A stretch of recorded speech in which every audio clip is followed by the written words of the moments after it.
Hello everyone, কেমন আছো তোমরা সবাই? আশা করি সকলেই খুব ভালো আছো। আমিও খুব ভালো আছি।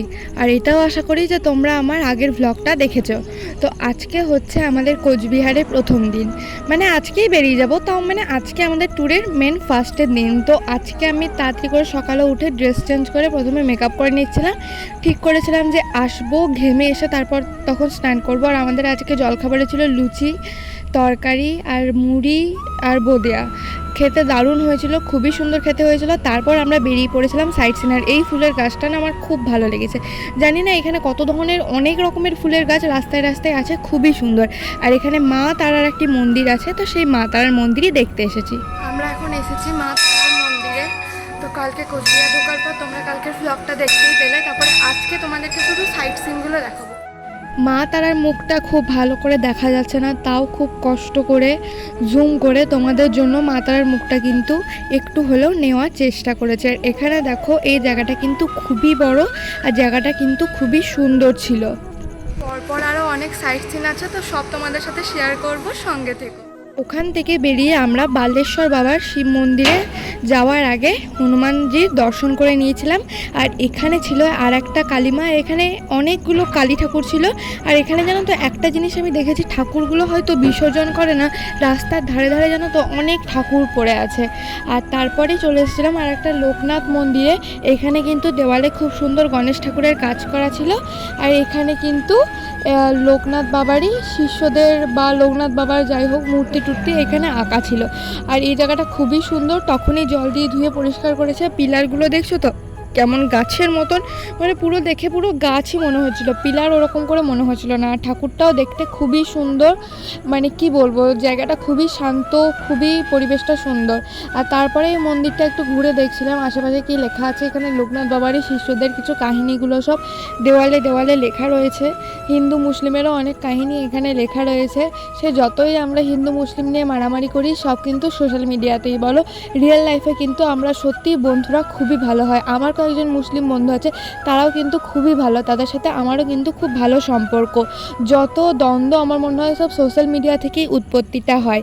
যাই হোক, তারপর আমরা বালেশ্বর বাবা শিব মন্দিরে যাওয়ার জন্য রওনা দিয়েছিলাম। প্রায় সেখান থেকে 12 কিলোমিটার দূরে ছিল। তো টোটোতে করে আমরা গিয়েছিলাম। যেতে যেতে জানো তো ঘুম পেয়ে যাচ্ছিলো, অনেক ভোরে উঠেছিলাম তো সেই জন্য। তারপর গিয়ে দেখি ওখানটা বন্ধ, 9টার সময় খুলবে। তার আগেই মালকিস বিস্কিটটা কার কার ভালো লাগে একটু বলো তো। আর তারপরে মন্দিরটা খুলে দিয়েছিল। এখানে অনেকগুলো পায়রা ছিল, সবাই পায়রাদেরকে খাওয়াচ্ছিল। তো আমরা ঠিক করলাম কি যে পায়রাদেরকে আমরা খাবো, সরি পাওড়া বলে দিচ্ছিলাম। এই পাওড়া টাওড়া যা বলেছি সব কিন্তু ভুল করে বলেছি। আসলে কি বলো তো, ব্যাকগ্রাউন্ডে এত নয়েস আছে, কারণ আমি তো এখনও পর্যন্ত বাইরেই আছি। বাইরে থেকে ভিডিওগুলো তাড়াতাড়ি করে এডিট করে নিচ্ছি, যাতে প্রতিদিন তোমাদের সাথে একটু একটু করে শেয়ার করে নিতে পারি। আর এখানে একটা কিসের মন্দির আমার ঠিক মনে নেই, তবে এইটা হচ্ছে বালেশ্বর বাবার সেই শিব মন্দিরটা। এর ভিতরে কিন্তু কোনো ফটোগ্রাফি করা অ্যালাউ ছিল না, সেই জন্য আমি করিনি। আর এখানে পায়রাগুলো হঠাৎ এখানে উড়ে চলে গেল, সেই জন্য একটু ভিডিও করে নিচ্ছিলাম। আর এখানে দেখেছো কাঁঠাল ধরেছে কত বড় গাছে। যদি আমাদের পাড়ার দিকে হতো, তাহলে লোকে গাছ থেকে কাঁঠালটা কখন পেরে নিয়ে পালাতো। আর এই জায়গাটা বললো নাকি শিব ঠাকুর নাকি নিজেই মন্দিরটা নিজের জন্য বানিয়েছিল, তাই এখানে গাছের পাতায় হাত দিতে কিন্তু ওরা মানা করেছিল। তাও কিছুজন মিলে কয়েকটা গাছের পাতা তুলেছিল, যেগুলো পুরো চামচের মতো দেখতে, কিন্তু তাদের কাছ থেকে আমার আর ভিডিও নেওয়া হয়নি। আর এইটা দেখো,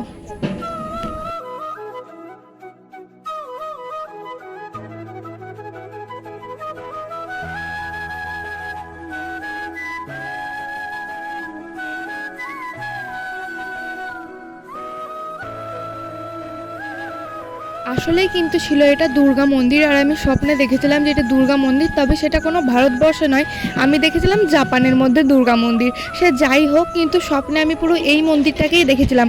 বলে না সে আলাদা ইউনিভার্স থেকে হয়, জানি না এই কী সব লজিক আছে। সরি ব্যাকগ্রাউন্ড নয়েসের জন্য, ঠিক আছে ব্যাকগ্রাউন্ডে কিন্তু প্রচণ্ড নয়েস হচ্ছে, কিন্তু আমার কিছু করার নেই। তোমাদের সাথে ভিডিওটা খুব তাড়াতাড়ি শেয়ার করতে চাই আমি। আর তারপর কিন্তু রাজবাড়ির দিকে আমরা বেরিয়ে পড়েছিলাম। আর স্বপ্নের ব্যাপারটা কার কার সাথে হয় একটু আমাকে জানাতে জানাবে কিন্তু। পরে কিন্তু স্বপ্নটা দেখে আমরা ভুলে যাই, কিন্তু তারপর হঠাৎ করে কিছু একটা দেখে মনে পড়ে যে এটা আমরা আগে দেখেছি। যাই হোক, রাজবাড়ির এই এলাকাটা ছিল কিন্তু খুবই বড়, বেশ অনেকটাই বড়, আর রাজবাড়িটাও ছিল কিন্তু অনেক অনেক অনেক বড়। যাই হোক, ওপর থেকে রাজবাড়িটা দেখতে এত সুন্দর লাগছিল, তোমাদের সাথে আমি সেইটাও শেয়ার করব।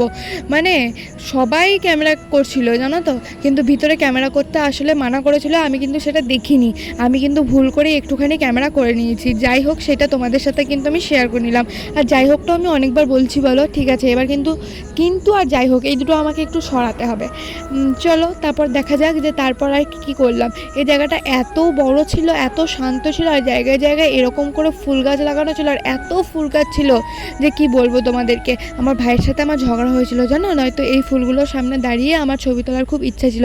আর এই জায়গাটা এত সুন্দর, এই জায়গাতে আমি হেঁটে যেতাম, আমার ভাই একটা ভিডিও করে দিত, রিলসে অ্যাড করতাম, খুব ইচ্ছে ছিল, কিন্তু কি করব। তারপরে দুপুরে খাওয়া দাওয়ায় বসে পড়েছিলাম, মাছ ভাত তরকারি ডাল এরকমই কিছু খাবারের মেনু ছিল।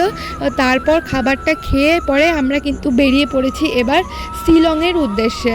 তো শিলংয়ের উদ্দেশ্যে বেরিয়ে পড়েছি, জানি না কখন পৌঁছাবো। এখন যখন আমি ভয়েস ওভারটা দিচ্ছি, এখন কিন্তু আমরা শিলং যাওয়ার রাস্তাতেই রয়েছি।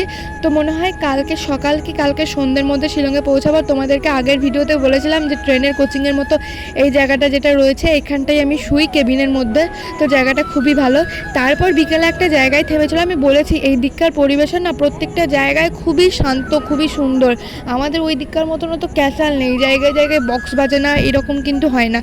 তো এরকম একটা শান্ত জায়গায় নদীর পাড়ে কি পুকুরের পাড়ে, সরি ওটা দিঘি হবে হয়তো, পাড়ে দাঁড় করিয়ে আমরা কিন্তু এখানে চা করেছিল, র চা, চিনি ছাড়া। যাদের যাদের সুগার আছে তাদের জন্য, আসলে তারা তো চা পাচ্ছে না, সেই জন্য কিন্তু এখানে তাদের জন্য আলাদা করে চা করা হয়েছিল।